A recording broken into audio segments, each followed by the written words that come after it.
Maharaji, you are live. Hare Krishna. You can go. Thank you. Hare Krishna. Good morning, everyone. Thank you for joining the class Srimad Bhagavatam for Phoenix, ISKCON Phoenix, Arizona. Hare Krishna. Jaya Radha Madhava Kunja Vihara Jaya Radha Madhava Kunja Jaya Radha Madhava Kunja Vihara Jaya Radha Madhava Gopijana Vallabha Girivaradhari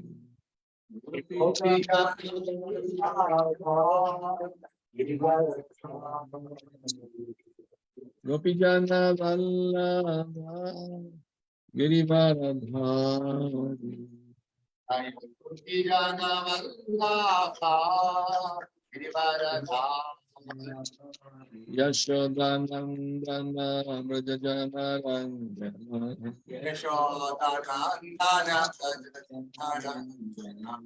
Yashodanandana Brajajana Ranjana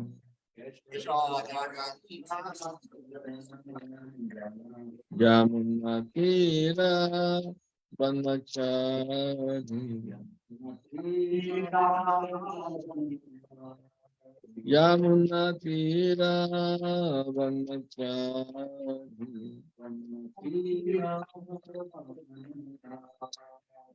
Jaya Radha Madhava Kunja Vihari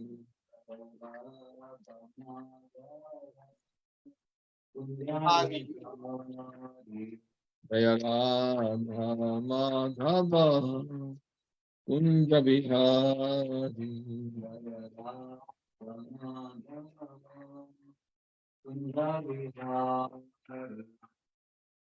Lord Premanandi. Narayanam Namaskritya Naram Chaiva Narottamam Devim Saraswatim Vyasam Tato Jayamudiraye Nasta Prayesha Bhadreshu Nityam Bhagavata Sevaya Bhagavati Uttama Shloke Bhaktir Bhavati Naistiki Om Namo Bhagavate Vasudevaya Om Namo Bhagavate Vasudevaya Om Namo Bhagavate Vasudevaya Haribo, I need you to record MP3 for Okay. So I hope everyone is feeling well and happy in Krishna consciousness. So I'm going to read now the verse and the purport by Srila Prabhupada and then give some explanation. At the end of the class, you can ask also questions or comments if you like. I welcome everyone. Thank you so much. Okay. So the verse is 7th canto, chapter 15, text 42. The chapter is entitled Instruction for Civilized Human Beings.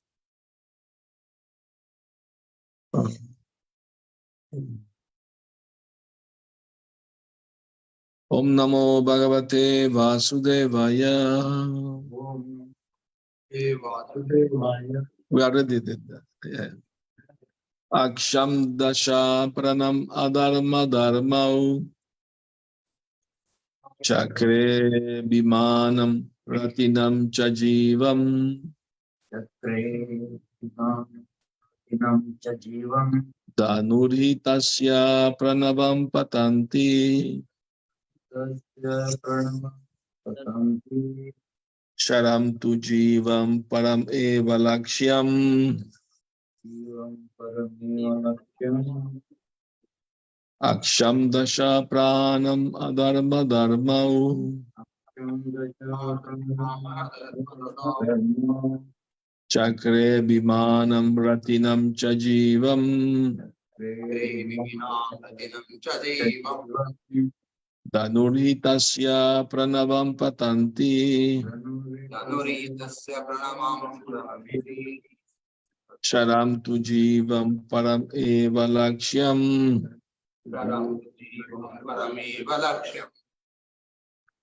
Aksham,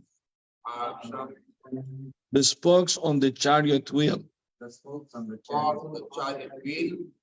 Dasha, 10. Pranam, the 10 kinds of air flowing within the body. Adharma, irreligion.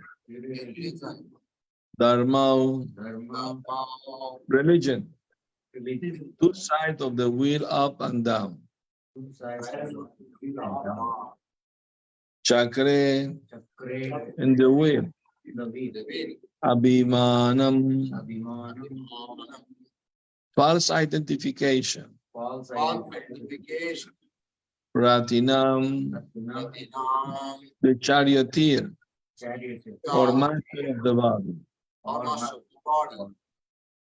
Cha, also. Jivam, the living entity. Danu, the bow. He, indeed. Tasya, his. Pranavam, the Vedic mantra Omkar. Patanti, it is said. Sharam, an arrow. To, but, Jivam, the living entity. Param, the Supreme Lord. Eva, indeed. Lakshyam, the target. Translation. The 10 kinds of air acting within the body are compared to the spokes of the chariot's wheels, and the top and bottom of the wheel itself are called religion and irreligion. The living entity in the bodily concept of life is the owner of the chariot. The Vedic mantra pranava is the bow.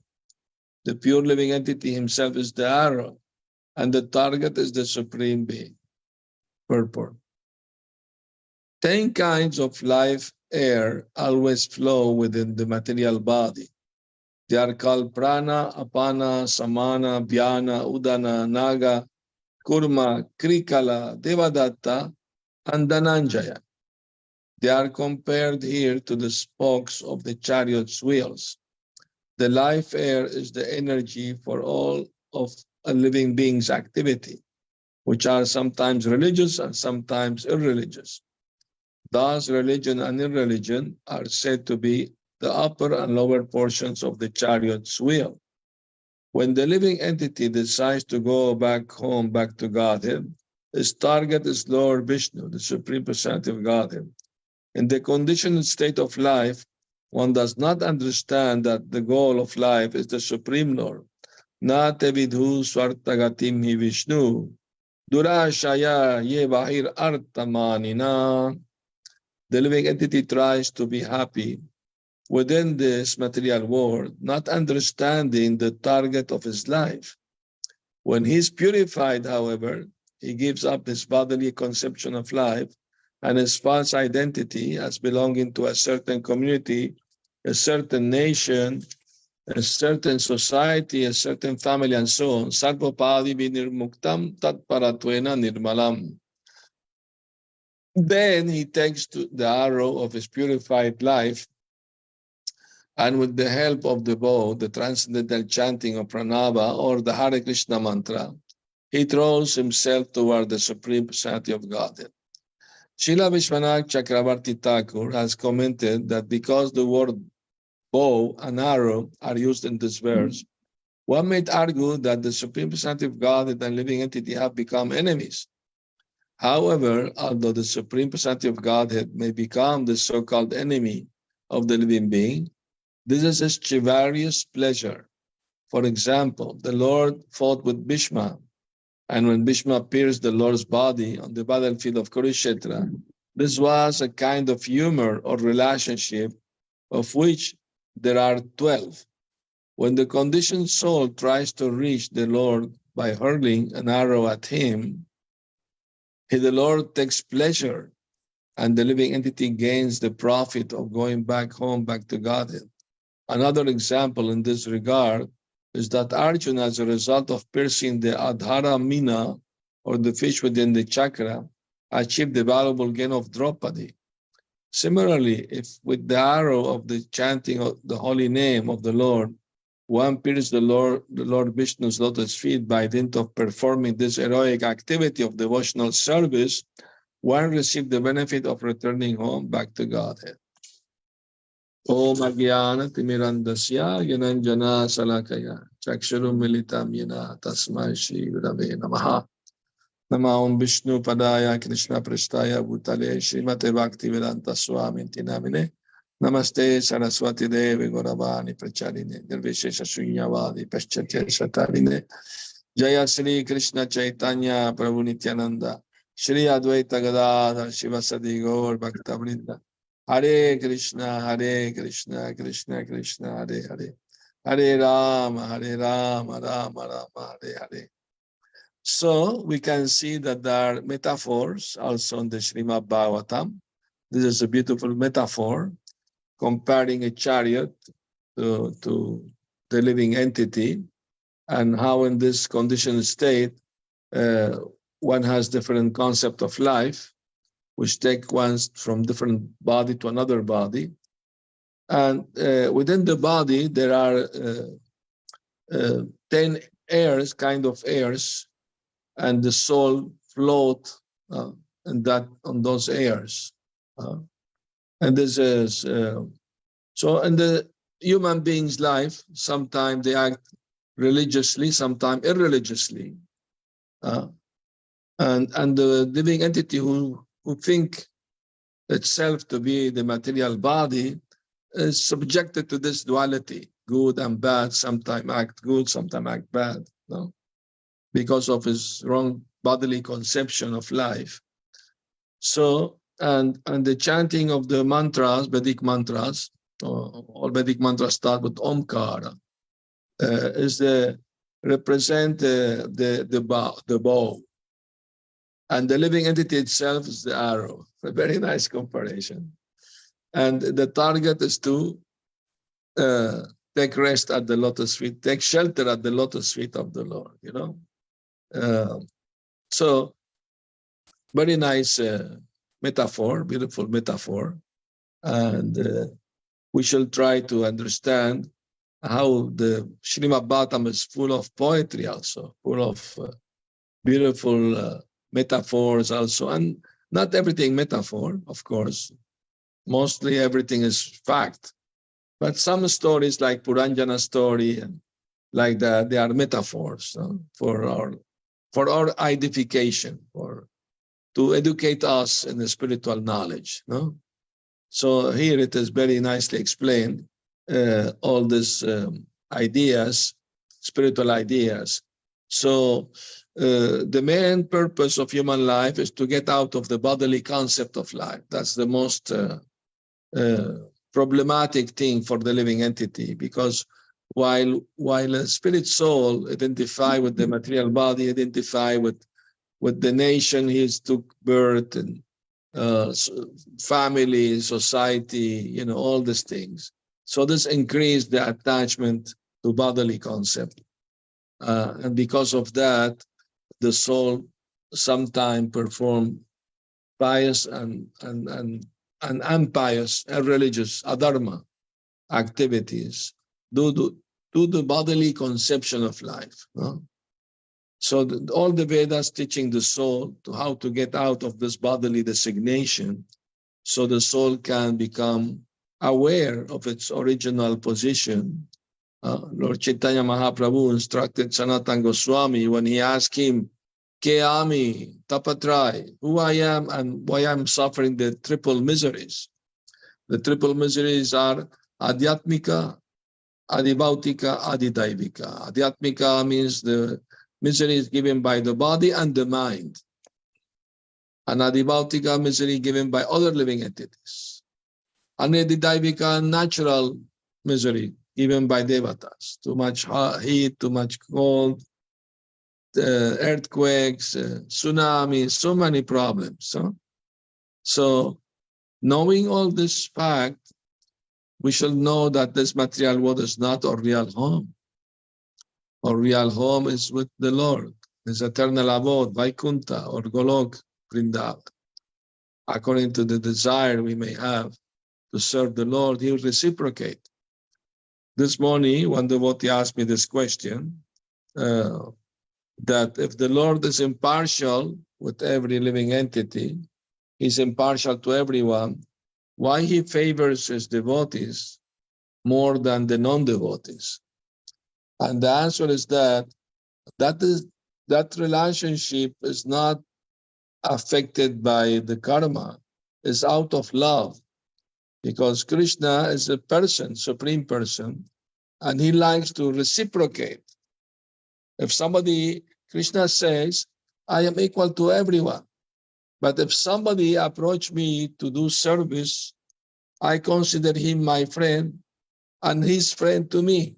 So this is a loving relationship. That does have nothing to do with partiality or karma or any material idea like that. It's out of love. So Krishna likes to reciprocate the love of his devotees, of his servants, and that's on the transcendental platform. For example, if there is a fire in the house, nobody will criticize a man who will save first his own children. And if he can't save the children's neighbor, he will do it also. But first he will save his own children.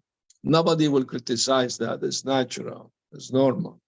So in the same way, Krishna is partial to his devotee. Bhaktavatsala is not a defect, rather is an ornament. It's showing his love, reciprocation of love with his devotee. So that's in a higher platform. That's the all Bhakti Yoga is all about, to develop a loving relationship with the Lord through devotional service. So now, very interestingly, Prabhupada is explaining the purport that Vishwanath Chakravarti Thakur, that somebody may say that since the verse is mentioning the word bow and arrow, one may argue that the Lord became the so-called enemy of the living entity because He used bow and arrow against enemy, not against friend. But very nicely, Vishwanath Chakravarti Thakur explained that this is also rasa, like Bhishma Dev, he was in the battlefield of Kurukshetra, he was throwing arrows at Krishna. Even some blood came from Krishna's body, some drops. But that's a chivalrous rasa, chivalrous rasa. Krishna also enjoyed this fighting. He enjoys that. And since Bhishma is a pure devotee, so he was enjoying this reciprocation, like sometime husband and wife may pinch each other, out of affection, not to harm, but out of notedness or affection. They may pinch each other or things like that, but they don't take it like badly or something like that. The same way, when Bhishma was throwing arrow at Krishna, Krishna was enjoying like Bhishma was offering flowers to the Lord. He took it that way. So it's all the transcendental, beautiful relationship with Krishna. And Krishna is Rasaraj, is the supreme enjoyer of all rasas. So that's this position, Radharani is Mahabhav. She has the highest ecstasy. And Krishna is enjoyer of all rasas, all varieties of rasas. So if the living entity, Prabhupada very nicely explained that the living entity takes to the arrow of the holy name and throw himself at the lotus feet of the Lord by chanting the holy name, taking shelter at the lotus feet of the Lord, then that gives the opportunity for the living entity to go back home, back to Godhead. So, and that is the solution for all the problems of life. Once a person asked Prabhupada, why we are suffering? Prabhupada said, we are suffering because we have a material body. You want to stop suffering? Get ready, next life, get a spiritual body. Then you don't suffer anymore. And Krishna is offering this opportunity to everyone.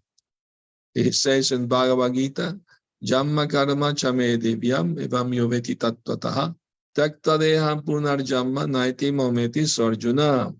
Arjuna, if you understand in truth the transcendental nature of my birth and activities, Jamma and karma, you will not take another birth in this life. Anybody, not just Arjuna, anybody who take to understand the transcendental nature of the Lord becomes qualified by performing pure devotional service to go back home, back to Godhead. And that's the solution to all the problems of life, you know. So it's a beautiful verse we just read here from the Srimad Bhagavatam.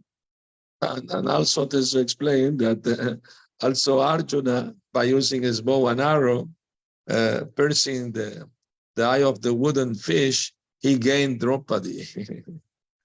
So if we use that, because Arjuna was completely focused in the target, you know.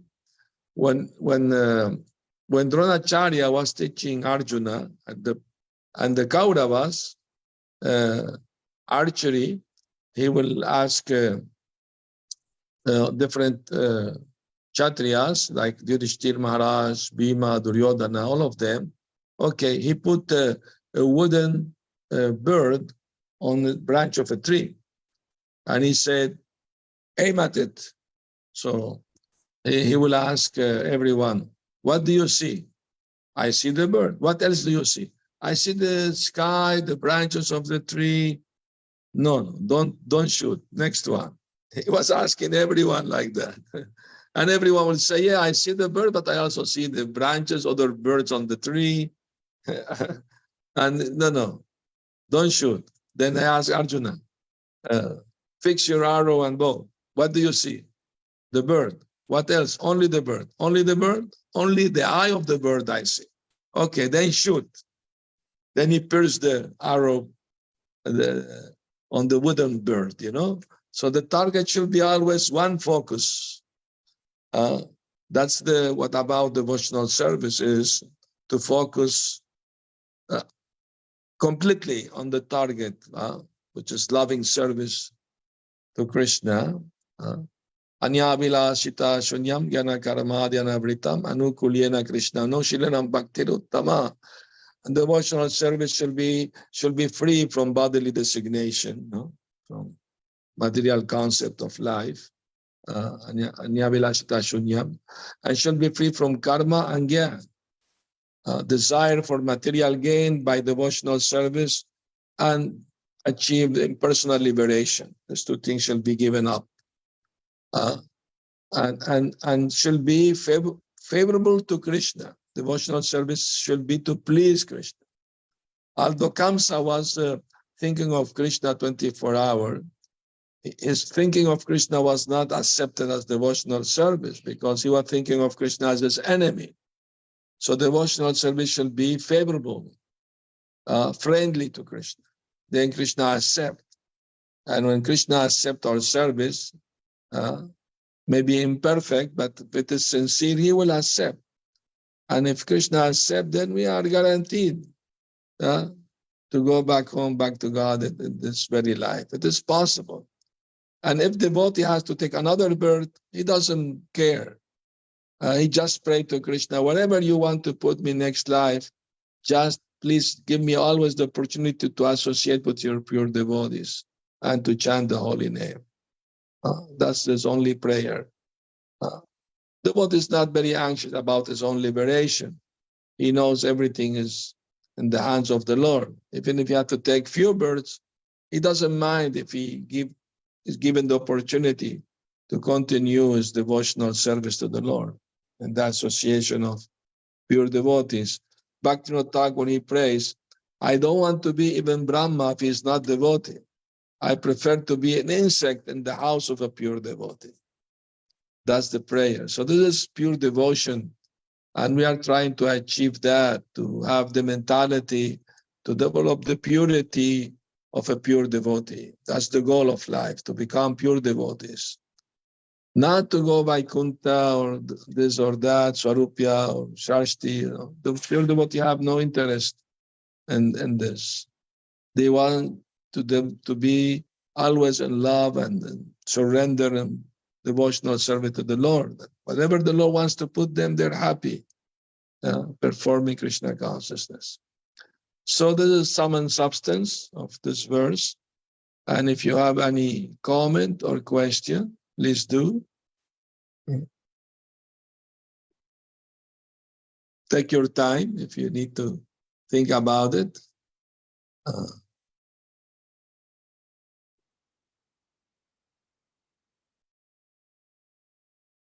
Okay. Since there's no question,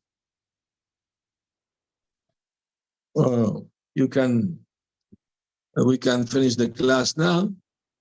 Thank you for coming to hear Srimad Bhagavatam. Srila Prabhupada ki jai. Okay. Thank you very much, Maharaj, for giving such a nice class as usual.